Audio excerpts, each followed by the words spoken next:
రేణుదాస stadium వేదికగా India Sri Lanka జట్ల మధ్య రెండో వన్డే మ్యాచ్ ఆదివారం రోజున జరగనుంది. అయితే మొదటి మ్యాచ్ టై అవ్వడంతో ఇరు జట్ల ఆటగాళ్లు ఒకంత నిరాశ చెందారు. ఇక మిగిలిన 2 వన్డేలలో గెలిపే లక్ష్యంగా ప్రణాళికలు రచిస్తున్నారు. ముఖ్యంగా మొదటి వన్డే మ్యాచ్లో కేవలం 1 పరుగు చేస్తే ఇండియా గెలిచిపోతుంది అన్న సమయంలో లంక కెప్టెన్ చరిత్ అసలంక బంతిని అందుకుని అద్భుత డెలివరీలతో శివన్ దుబే, హర్షదీప్ సింగ్లను ఎల్బీడబ్ల్యూగా అవుట్ చేసి టీమిండియాని ఆలౌట్ చేశాడు. దీంతో మ్యాచ్ టైగా ముగిసింది. ఇక రెండో వన్డే మ్యాచ్కు ముందు లంక కెప్టెన్ చరిత్ అసలంక మీడియాతో మాట్లాడుతూ మిగిలిన 2 మ్యాచ్లకు వారి ప్రణాళికలు ఏంటో చెప్పుకొచ్చాడు. నిజంగా మొదటి మ్యాచ్ ఒక అద్భుతమని చెప్పాలి. అయితే మా ఆటగాళ్లు చివరి వరకు మ్యాచ్పై పట్టుని వదలలేదు. టీమిండియాని ఆది నుండి ఇబ్బంది పెడుతూనే వచ్చారు. ముఖ్యంగా ఇండియన్ బ్యాటర్లు స్పిన్ ఆడడంలో కొద్దిగా ఇబ్బంది పడుతున్నారు. దాన్ని మేము ఆయుధంగా చేసుకుని ఇండియాపై మరోసారి అటాక్ చేయనున్నాం.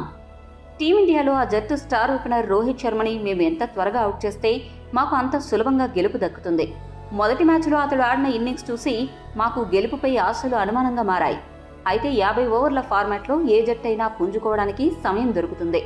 మొదటి మ్యాచ్లో కూడా అదే జరిగింది. మొదటి మ్యాచ్ టై అవ్వడంతో మా కుర్రాళ్లు మరింతగా ఉత్సాహంగా ఉన్నారు. రెండో మ్యాచ్లో కూడా అదే జోష్తో ఆడి టీమిండియాపై నెగ్గుతాము అని లంక కెప్టెన్ ముగించాడు.